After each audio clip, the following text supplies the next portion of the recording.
through this opera there are lyrics, and so Mark has illustrated those lyrics through movement.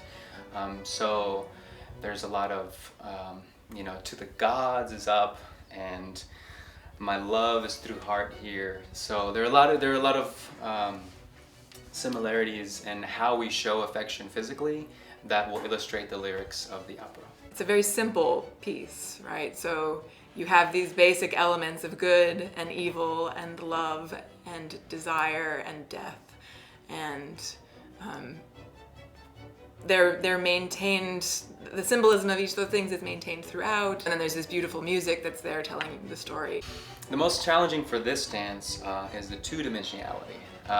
There's a lot of side profile facings that Mark wants us to have, and that takes a little bit of a different toll physically on the body, but it's also something to, that inner struggle of how to find a two-dimensionality in a character also, but also being able to portray physically the dance and the lyrics and through the movement. Getting into the formality of Dido's movement is probably the hardest thing.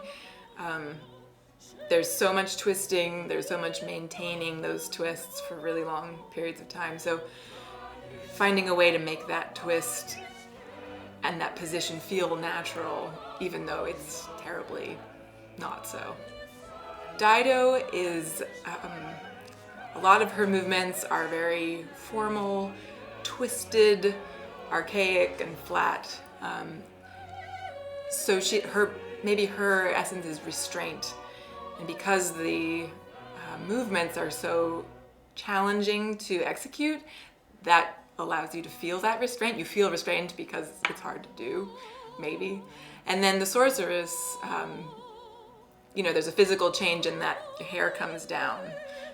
And you could say that was how physically you change as well. Sort of like everything loosens up, a little bit crasser, maybe more masculine. And so there's a lot of elements in the story, like I said, the passion and the love and the betrayal, the obedience, the heartbreak that we all have experienced or have seen is very well portrayed. Hope you've enjoyed this talk about Dido and Aeneas. We would love to see you there and to support us and have you there cheering us on, but also mostly to feel the vibrance of the performers in the audience.